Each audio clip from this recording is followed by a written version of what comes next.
am just left. I have been transported to some other world, like thinking a lot. Whatever you are speaking, it is taking me to some other world. So whatever I speak today will be through a genuine source.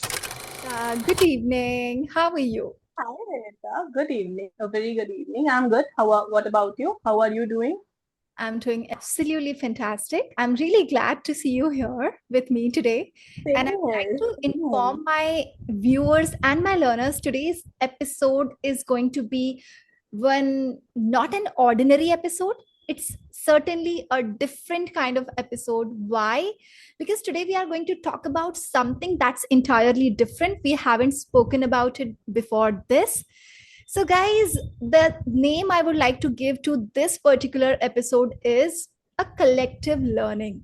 Why I am naming it as collective learning? Because today it's not just about your learning, it is more about my learning as well. Because the topic we have chosen today is entirely new for me. I am a learner in this case, and today I have invited a very special guest with me, and she will be diving deep into it and talking about a lot of facts. So, guys, I want you all to watch this episode with open heart, open mind, free from all the bias, keeping unbiased opinions, and yes, ready to embrace all the learnings out of it. So I hope you all are ready. And the topic we have chosen today is myths of Ramayana, myths about Ramayana. And I'm sure it is going to be one most valuable conversations we have had so far. And here I would like to introduce my guest. So today's guest is someone really special and close to my heart, Nikita. She's my friend, my childhood friend, and we have been friends for past 25 years, maybe more than that. And she's Yes, not maybe just more. my friend, she is also an educator, a wonderful makeup artist, also a great writer. And I find her the perfect person to talk about it. Do you know why? Because I have seen her journey of incredible transformation from being someone who was not at all interested in puja, part, and all these things to today being on my channel talking about Ramayana, speaking facts, bursting all the myths. It's been an incredible transformation. And I would love to hear more from you, Nikita. So, here I want you to take it over. So thank you for the wonderful introduction. I was not expecting that. Apart from that, yes, I have been a makeup artist. I am on my journey towards an educator, and I do write. So you know how it was a thing to embrace that you know a lot of things, like you are a jack of all trades. But today, in today's day and age, I think it's better to master one thing.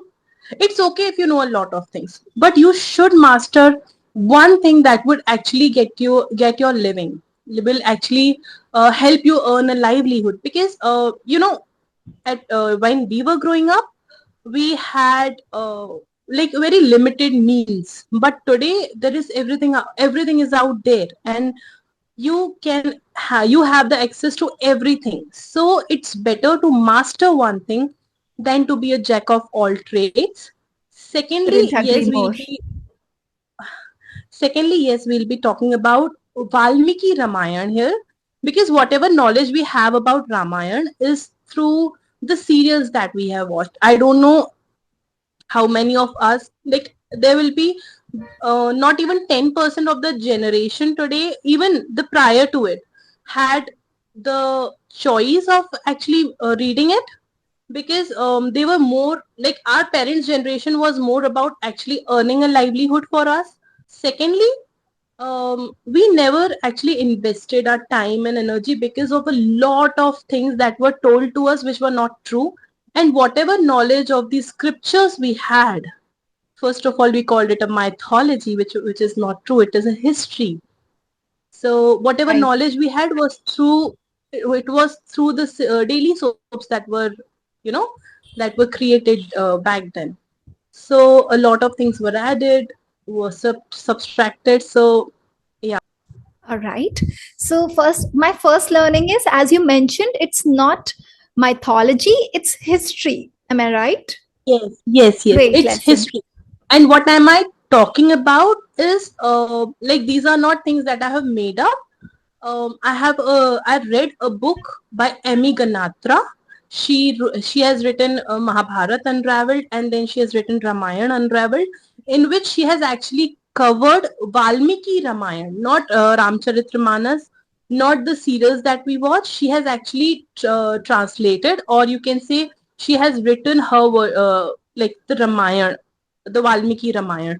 And what happens is our scriptures are written in Sanskrit, and we don't know Sanskrit. You know, we don't learn Sanskrit, and even like it's so mind-boggling that now we have actually stopped learning Hindi as well. Agree. We are Agree. so inclined toward the Western culture, Western media, Western languages that we are actually abandoning our own languages. So we are not even speaking or writing in Hindi anymore. And even if we are writing, it's a mix of Hindi and English, which should not be there, I think so. So, yeah, coming back to the topic, most of our scriptures are written in Sanskrit. So, a lot of it gets lost in the translation. Agree. Hmm. So she actually tried to write, I would say, whatever was in the scripture Great. without her own perception, without giving her own twist. Alterations or Yeah, modifications. yeah, modifications, her own twist to the story. She wrote it as it is, and also I've learned, watched a lot of her podcast. So whatever I speak today will be through a genuine source. Wow. I would love to hear, and I'm excited, curious. And today is more of an inquisitive Winnie, ready to learn from you. I'm Okay, so glad that let's I'm the get, one to do that. yes. So so I'm all set. Let's get it started, and I don't want to waste or delay for even 1 minute. So I have written Sure. some questions, since, as I mentioned, I'm completely new or novice to it. So here, my first question to you, Nick, is I want you to talk about those various myths of Ramayana. And second is, why such a long delay? Because I contacted you long back, and you have taken a long time for it. So I want a short answer, why so much of delay, and then we'll be talking about introduction. Okay. So there are a lot of things. I wanted to come up with things that I am truly sure of. Wonderful. Because when we're talking about it as a history, we cannot just let it float around. The delay actually happened. Once you mentioned that we need to talk about facts, and then I got a little concerned. I know the facts, but the thing is, in India, we more than facts, we want to believe in what we already know. In India, most of the Ramayana is known through Ramcharitramanas because we are not good at Sanskrit. We don't read scriptures. And Ramcharitramanas is written by Tulsidas ji, who is a devotee of Hanumanji. Hmm. So that comes from that. कि वो हनुमान जी के भक्त हैं और उन्होंने रामायण लिखी है. Okay, but Valmiki Ramayana is a bit different. So that is the difference. So that was one of the reason why the delay. Absolutely. Great answer. So sorry for this, quick or abrupt questions. I'm so sorry because time won't permit us, and I would love to cover a lot of things. So, Nick, Yeah, definitely understand. so here, what is the first myth that you would like to burst, and what is that interesting thing that I'm going to know about? Okay. As I told you, we have seen the series. So how we see Lord Ram in that very calm, very composed. You know, we being a human, we can see the divinity in him. But that was not the case how it is written in Valmiki Ramayana. In Valmiki Ramayana, he is a normal human who experiences grief, who experiences agony. anger, trust issues, and at times also he's happy, love. Like there are a lot of moments when he has said, he has just mentioned to Masita, there's an incident, they were in Chitrakoot and, enjoying their time together. So he said that with you, I'm so happy that I don't want the luxury of Ayodhya. I don't want that kingdom. With you, without you, I don't even want the heaven. And let's okay, people say this in today's day and age also, like, I'll do this and I'll do, but it was not the time when things were just said. They were said because he meant it. He meant it. So Yeah. he I get it. meant it. So that was his personality. When Ma Sita was kidnapped, he went and asked every tree. He knew anyone in the right phase of mind would know that these trees are not going to reply. These flowers are not going to respond to any of my questions. But he was so disturbed that he went ahead and asked, tell me where my Sita is. And today, when we ask children or we are asked to actually suppress our emotions, just because taking his example, he was so calm and composed. It's good to be calm and composed, but as a human, it's good to experience every emotion. That is why we are here for. Then the second Lovely myth comes. message, right? I really want to highlight the message you provided here. That is, as humans, we are not, since, see, we are expected to portray ourselves or behave in a certain manner, carry a certain personality, right? Always happy, always confident, right? And people expect us, even if we are sad, they start calling us or giving us certain names, right? If we are getting angry, enraged, we are named with, there are some terms, right? But as you mentioned, as a human, we have to experience all of it. Yeah, we are meant to experience. That is why we are human. Whether, like, even when God incarnated as human, he experienced every emotion the way it was supposed to be. He was angry, and his anger is shown Agree. clearly Hmm. in the episodes. So, yeah. So, second myth will be about Ma Sita. That again, she was a very, she was obviously, she was pure and everything, but she also felt the emotions. So there's an incident, like when Sri Ram, when he was actually asked to leave the, go for exile for 14 years by Ma Kaikeyi and his father Dashrath. So he went and told everyone. He was very calm and composed. But when he entered his own room, Kaksh, with where Ma Sita was there, so he was asking her, ki, you need to take care of this, you need to take care of that, and take care of my parents. And she's like, she gets angry on him. And she's like, you don't have to tell me what I have to do and what I don't. My parents have taught me that very well. But are you not able to will you not be able to take care of me in the forest that you're asking me not to join you there? She questioned his capability. Today when we are asked, you need to just let your husband be, Hmm. agree to Right. his terms and conditions, she didn't. She was not asked to leave the, um, you know the Ayodhya. She was never asked to leave her throne.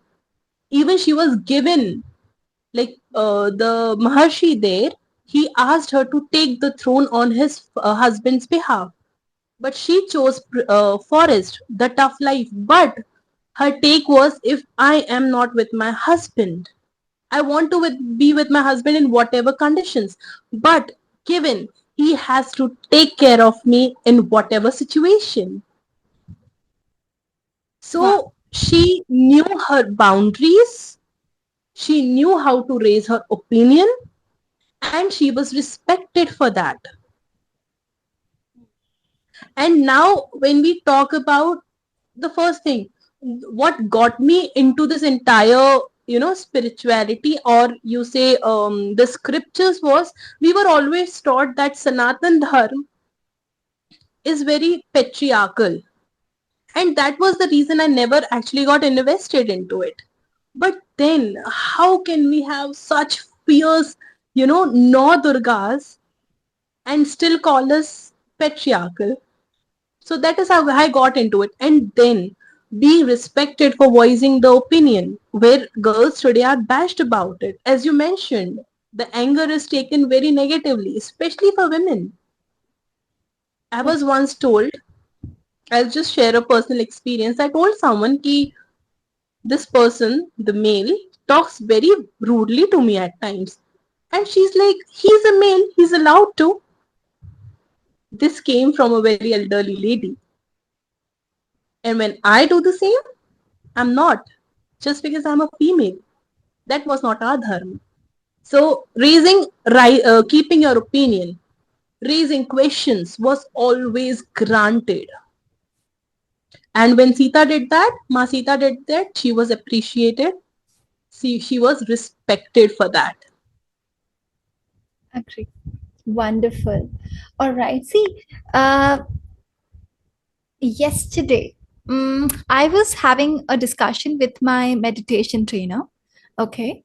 And I was telling him that, Bhaiya, what do you think? What I was talking about, I have stopped watching news, okay, or reading newspapers, because whenever I go through it, it's all about negative news and I don't want to consume it. So I asked him, what is your opinion? Like, is it going to increase crime and all these things, or is it going to reduce, or is it going to remain same? So he told, see, he gave a wonderful answer, although I won't be able to give it as great as he did, but I'll try. So he said, see, all this is nothing new. It had been happening right from ages, right? Mahabharata and Ramayana, we had all these personalities at that time as well. Okay, everything happened. It's been in continuation since then, and it will be in continuation, and things are going to remain same. It may increase. So he said, if crime is increasing, people's awareness towards spirituality, awakening, self-awareness is also increasing. So he told me these things, and it was a long discussion. I just gave you one point out of it. Okay, so you talked about Lord Rama and Ma Sita and wonderful incidents you shared about them. And here comes the next personality, right? The famous, as much as I hear about Lord Rama and Ma Sita, I keep coming across the name Ravan, right? Ravana. So, and he is portrayed in absolute negative manner. Although I have heard that he is being worshipped at many places, right? For the kind of personality he had. I want you to talk little bit about him and burst some myths, if any. And I want you to talk about his personality. Okay, so you actually said a lot different than what I believed, because there was a time, I'll share an incident again. When I was younger, I was sitting amongst, there was a question part, okay? So the question was, if you are given a chance to lead a life as Lord Ram or as Rama, whom would you opt for? And then there was a long description that Lord Ram was not accepted by the people. His wife was sent to exile even after giving the Agni Pariksha, and then he had to leave his kingdom for 14 years, and he had a tough life. Definitely, he had. And it was better for Ravan. The last point in that was his sister loved him so much. His sister loved him so much, and even the god had to incarnate himself to give him the moksha. Okay, so which is very weird. Lord Ram, Vishnuji incarnated as Lord Ram to actually get this world, like get Raman out of this world, because he was creating so much. I don't know the exact Havoc. word for it. Huh? Havoc. A kind of Yeah, havoc. exactly. Tabahi. Exactly. And he was so lustful. He was actually the negative character. Um, when this his sister went to him, uh, uh, Surpanakha, she actually, first of all, she didn't go and say ki, Ram and Lakshmana cut my nose and ears. No, she actually created a story which was not true. First of all, she went to Ram, Sri Ram, and he said, "You are very handsome. I like you. So please either marry me." And he's like, I already have a wife, but my brother here is not having one, so you can go and approach him." So she goes and approaches Lakshman, because as Lord Ram told, he is equally handsome and he is equally capable. So Sorry she to went and approaches. sorry to So she interrupt in went this speech, but was it even allowed? and approaches. Was it even allowed? Like, if one person Exactly. is not agreeing to your proposal, you can go and approach someone else? See, today we have a lot of restrictions that girls can't approach. Okay, girls should be treated that way, and boys too. But the thing is, at that time, and she was not actually approaching out of love. Okay, she was attracted. There is a difference. Okay, when you love someone, you stick to that person no matter what. But when you're attracted to someone, he's like, I know I look good, but my brother is equally handsome and he's equally capable. So then she goes to his brother, Lakshmanaji, ki, please marry me. I like you. I like your personality. And then he's like, I am already a servant to them. I'm serving them. So why do you want to be another person? Like, why do you want to serve like me? Because I'm not here to enjoy the luxury. So when he says so, she gets very angry and she's like, this is the lady, Masita. She actually say chooses very wrong words for her, and then she attacks her. And then when she attacks her, Sri Ram, first of all, he says ki, no, this is enough. Now what she has done is up for punishment. So you cut her nose and ears. So that is how that incident happened. She attacked first, and so she got the punishment. But when she goes to Raman, she puts it like that. I saw a very beautiful lady. She had such beautiful features. To Ram and to Sri Ram and Lakshman, she was actually bashing Ma Sita, and she's not pretty and all that. But hey, she was actually praising her, and she says ki she's such a beautiful lady. I have not seen a lady as beautiful as her, and the only person who should have her as his wife is you. And so I went to take her. And when I went to take her, these two people actually cut my nose and ears. Okay, she could have directly told him that they did this to me and you need to fight for me. But she knew that Ravan will never stand up for her. Ravan was the one who killed her husband. So she knew the only way to provoke him and to get Masita away from Ram so that she could be accepted was when Ravan interrupts and he kidnaps her. So that's the personality of Ravan. It is completely negative. There is not even an ounce of positivity. But today, when we like appreciate him for being bhakt, and even his bhakti was like came out of ego and not out of the devotion, the surrender that we do when we pray to someone, pray to any deity. Right. So he's known for his ego, right? And then I have seen people worshipping him, maybe in Sri Lanka, if I'm not wrong. There he's being worshipped. Maybe he might be having some other qualities that are worth worshipping, I can say. Actually, according to Valmiki Ramayana, no. He didn't even have a, I'm say telling you, not even an ounce of goodness he had in himself. I don't know if there are places that are being worshipped where he is being worshipped, But even if he is being worshipped, it might be because he was someone's ancestors. However your ancestor are, you ultimately, you bow down to them. So that could be the only reason. But I don't, and today, we always portray things in goods and bads. But it was not back then. It was either white and black. Today we are in the times, the yug where it's all gray. But it Great. wasn't like that earlier. So we are actually, nitpicking things in everyone. Agree. Agree. And Let's cover one topic, that is Agni Pariksha. First of all, Agni Pariksha and the exile that was sent. So what Agni is Pariksha exile? actually For was my learners, I want you to tell. okay. After the return, after the Vadh of Raman, when Raman was, Raman expired. So Sri Ram and Ma Sita came back, and they, held their position, and they started living as king and queen.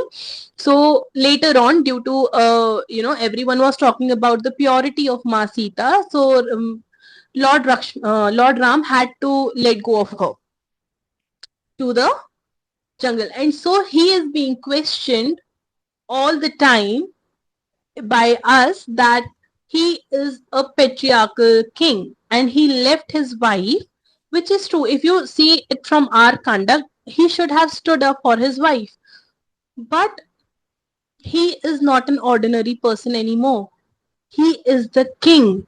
And for a king, the first dharma is Raj Dharma. You have to serve to your people, their opinion. And also, when he is the king, Ma Sita is the queen.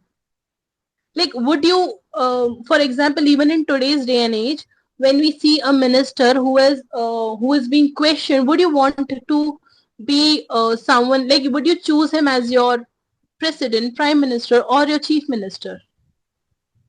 Obviously not. You want your trust to be there in the people you choose. So he was chosen by the people 14 years back.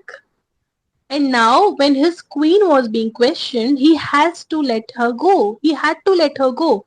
But does that mean, did he marry someone else? No, he never. He kept a murti because in Sanatan, for the yagna and all, you need to have your spouse with you to perform the yagna. So he kept a murti, and also it's mentioned that when Masita was when she was sent to exile second time, he too he too opted to sleep on the floor, to eat very simple food. That was his way of telling his people that I have let go of the queen but not my wife. I cannot let go of you because you chose me, and that is my dharma. If I have to choose amongst my personal and my professional life, then I choose you. But that does not mean that I'm letting anyone else come to my life as my wife. The only person who can be my wife is Sita. So that was his dedication. And even for Agni Pariksha, he never asked. He just provoked her so that later people would not question her purity, which they anyway did. But that was his foresightedness, which Absolutely. made he never stopped her from doing that, but he never asked her to do that. It was her decision. Great. Other than that, I would like to know about this whole transformation that I am able to see in you, although you have answered it, right? But once again. So, as I already mentioned right in the beginning, and this is something different from what our topic is. So, why I chose you?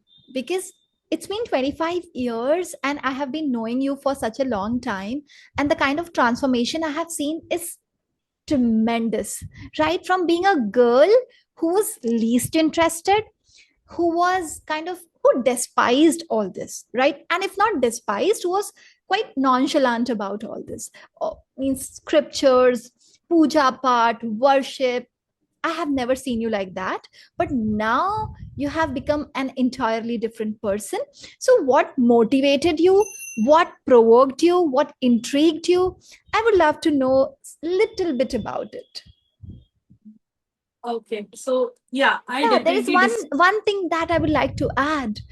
I have seen you becoming from Pooh to Parvati in today's Gen Z's language, right? Like, means Oh, Pooh se Parvati banna. That is how I am able to see you. Yeah. How? okay. So that was quite weird to listen, but yeah. So yeah, I've always you were not wrong when you said I always despised.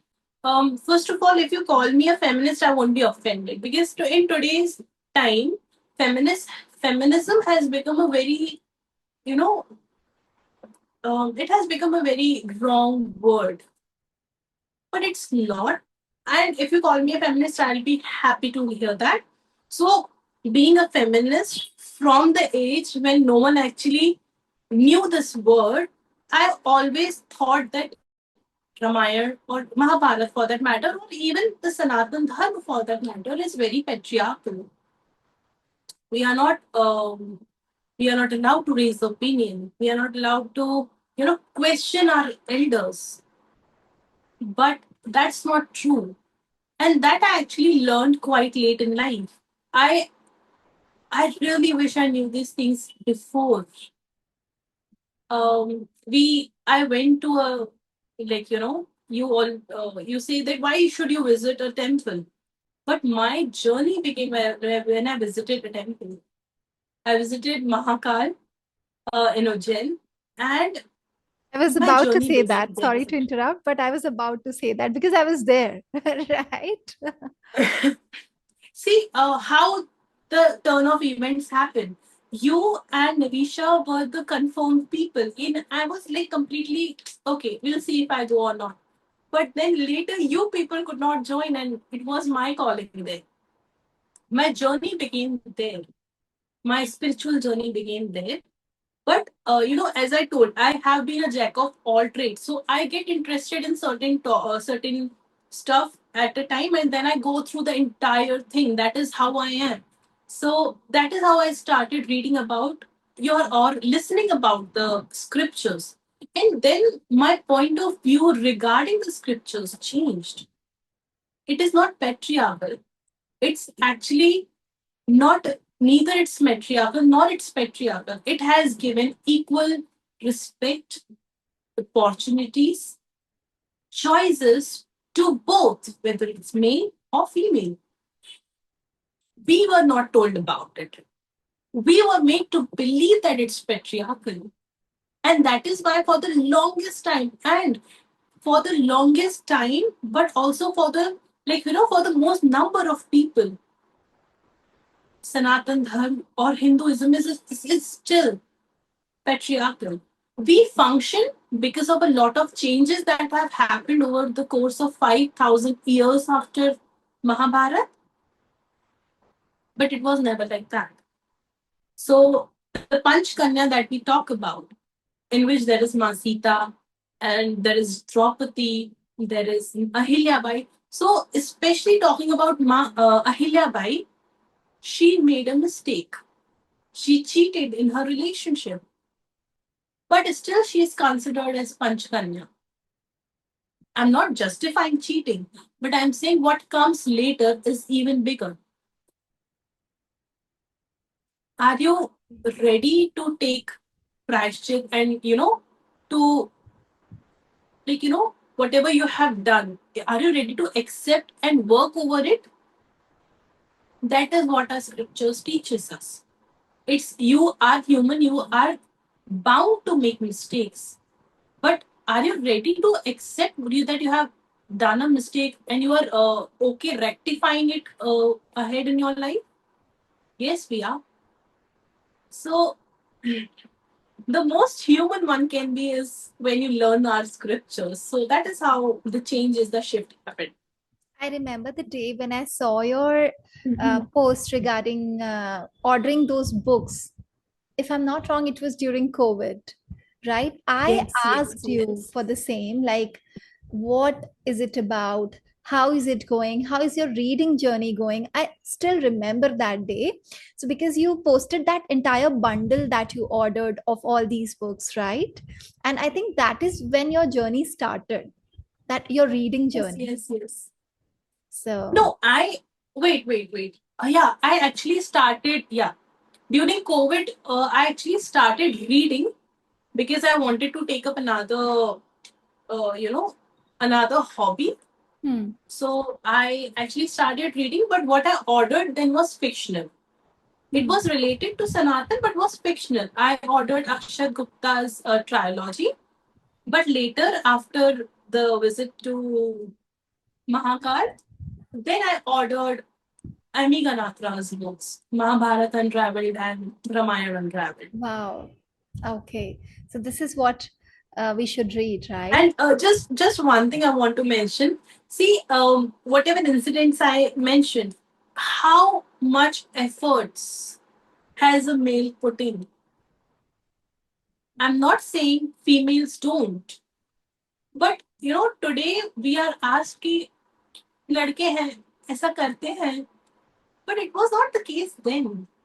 If a female is putting efforts, she chose to go with Lord Ram. He chose to keep her as his wife even when she was not the queen. The efforts are required from the both ends. You can't expect one to put in efforts and the another person to just be nonchalant about it. It is a two-way journey. When you are in this marriage, you are in this journey together, both have to make the efforts.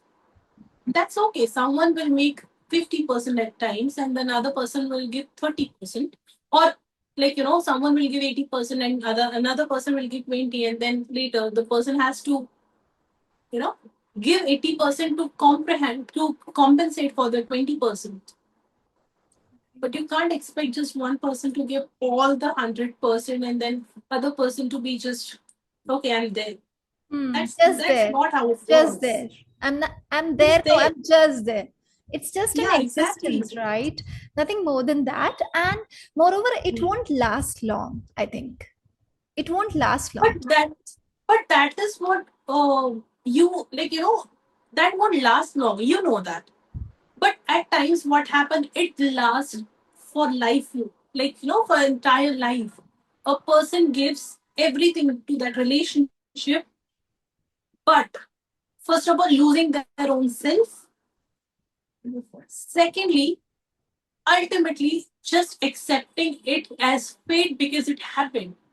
Because you got married, you have to accept it and live with it, whatever it is. In the process, losing yourself. Secondly, completely losing hope of having anything better Hmm. or of that person to change for better.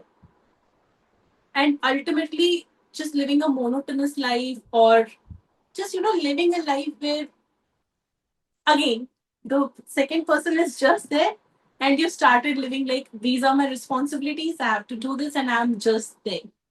Rather than living, you start spending.